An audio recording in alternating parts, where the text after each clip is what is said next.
दोस्तों अगर नीतीश कुमार की पार्टी टूटती है तो सोच लीजिए भारतीय जनता पार्टी भी दोस्तों टूटेगी। दोस्तों खरमास खत्म हो चुका है और बिहार की राजनीति में अब तक आपने पिछले एक महीने के अंदर दोस्तों जितनी उथल पुथल देखी है, या फिर आप दोस्तों ये कह लीजिए कि 16 दिसंबर के बाद से 16 दिसंबर यानी 24 के बाद से आपने जितने भी बयान सुने हैं, जितने भी आपने मुलाकात देखी हैं, उन सब के बीच में अब एक तरीके से उसका रिजल्ट आने वाला है, यानी कि अंजाम का वक्त आने वाला है। दोस्तों ऐसा मैं क्यों कह रहा हूं कि अगर नीतीश की पार्टी टूटेगी तो भारतीय जनता पार्टी भी टूटेगी, और क्या वो अंजाम है कि उसका वक्त अब आने वाला है, यानी कि उस अंजाम का वक्त अब आ गया है। क्या भारतीय जनता पार्टी टूटने वाली है या फिर नीतीश कुमार की जेडीयू टूटने वाली है? तो दोस्तों वीडियो के एंड तक बने रहिएगा, मैं आपको बताऊंगा पूरी डिटेल के कब नीतीश कुमार की पार्टी टूटने वाली है और भारतीय जनता पार्टी भी अगर टूटती है तो कितना नुकसान होगा। तो दोस्तों अगर आप इस चैनल पर नए हैं तो चैनल को सब्सक्राइब कीजिए, बेल आइकन दबाना ना भूलें और वीडियो के एंड तक बने रहिए। दोस्तों अमित शाह जी अपने उस बयान में कहते हैं कि बिहार के अंदर जो मुख्यमंत्री कौन होगा वो भारतीय जनता पार्टी का पार्लियामेंट्री बोर्ड तय करेगा कि आखिर बिहार के अंदर मुख्यमंत्री कौन होगा।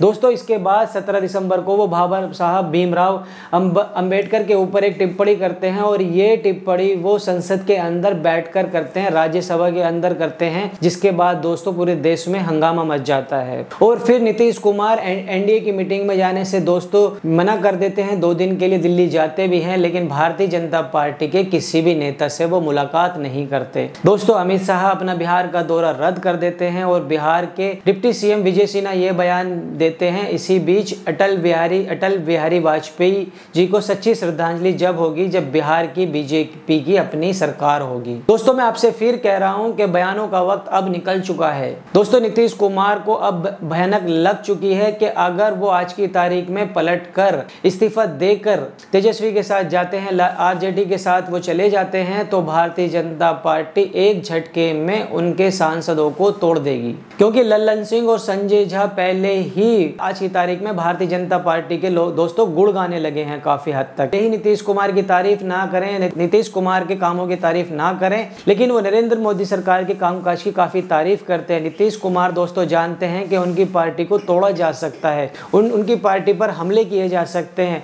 आरजेडी के प्रवक्ता मृत्युंजय तिवारी ने हाल ही में दोस्तों एक उनका बयान आया था, उन्होंने कहा था कि नीतीश कुमार भारतीय जनता पार्टी से डरे हुए हैं। दोस्तों डरना भी चाहिए इस बीच में। दोस्तों भारतीय जनता पार्टी ने पिछले 10 सालों में हर कोई जानता है कि किस तरीके से चुनी हुई सरकारों को अस्थिर किया गया, उनको गिराया है। दोस्तों दूसरी पार्टी के बड़े बड़े नेताओं को उनको तोड़कर अपनी पार्टी में शामिल किया है। ये हमने महाराष्ट्र के अंदर भी देखा है, ये हमने उत्तर प्रदेश में भी देखा है, दोस्तों अलग अलग राज्यों के अंदर हमने देखा है, ये जयपुर में भी हमने देखा है।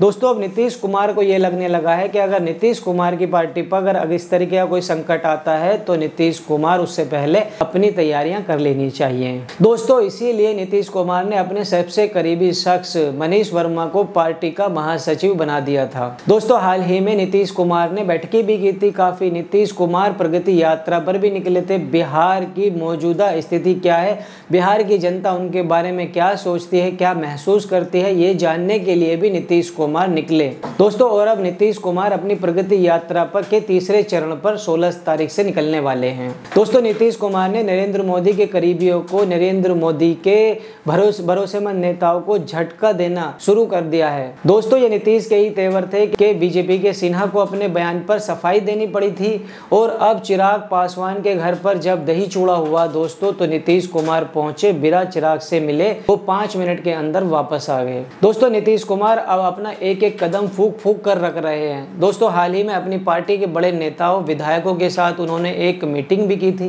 दोस्तों अब कहा यह जा रहा है कि नीतीश कुमार इन दिनों भारतीय जनता पार्टी के विधायकों पर डोरे डालने शुरू कर दिए हैं। दोस्तों नीतीश कुमार को लगता है कि अगर उनकी पार्टी को तोड़ा जाएगा तो उसी वक्त वो भारतीय जनता पार्टी के अंदर भी टूट करवा सकते हैं। दोस्तों लल्लन सिंह जो नीतीश कुमार के एक वक्त बहुत बड़े करीबी माने जाते थे, वो आजकल नरेंद्र मोदी जी की सरकार के अंदर मंत्री बने हुए हैं।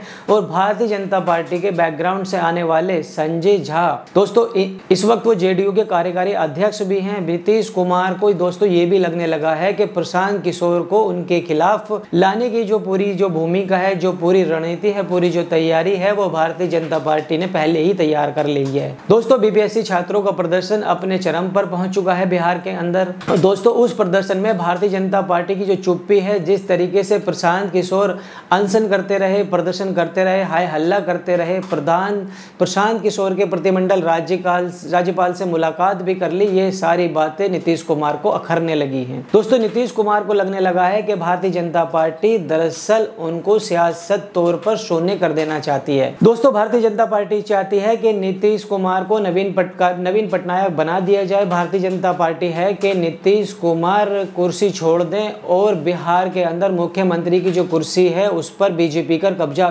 कब्जा हो जाए। लेकिन दोस्तों इस बात को हर कोई जानता है कि नीतीश कुमार इतनी आसानी से कुर्सी छोड़ने वाले नहीं है। भले ही वो स्वास्थ्य कारणों से बीमार हो सकते हैं, उनकी सक्रियता के अंदर कुछ कमी आ सकती है बिहार के अंदर, लेकिन आज भी बिहार की राजनीति में गोला गणित करने के मामले में नीतीश कुमार का कोई सानी नहीं है, यानी कि उनके आसपास नहीं है। दोस्तों लोग कहते हैं कि बिहार के अंदर सत्ता परिवर्तन नहीं होता, बिहार में विपक्ष परिवर्तन होता है। कभी विपक्ष में आरजेडी, कभी विपक्ष में भारतीय जनता पार्टी आती है, लेकिन सत्ता की कुर्सी पर केवल नीतीश कुमार ही रहते हैं। तो दोस्तों अब इस पर सवाल ये भी अहम हो गया है कि क्या नीतीश कुमार, जिनको इस बात की भनक लग चुकी है पहले ही कि उनकी पार्टी के अंदर टूट हो सकती है, साजिश हो सकती है पार्टी के अंदर टूट की, क्या वो नीतीश कुमार किसी प्लान बी पर काम कर रहे हैं? क्या नीतीश कुमार के संपर्क में भारतीय जनता पार्टी के कुछ विधायक भी आ चुके हैं? और दोस्तों जाहिर सी बात है, जब नीतीश की पार्टी टूटेगी तो बिहार और दिल्ली दोनों जगह सरकारें अस्थिर भी हो सकती हैं। दोस्तों ऐसी स्थिति में भारतीय जनता पार्टी क्या करेगी, ये भी एक बड़ा सवाल बना हुआ है। क्या फिलहाल नीतीश कुमार पूरी तरीके से अलर्ट हैं, पूरी तरीके से सतर्क हो चुके हैं? और दोस्तों कहा यह जा रहा है कि बहुत जल्द नीतीश कुमार कोई बड़ा फैसला लेकर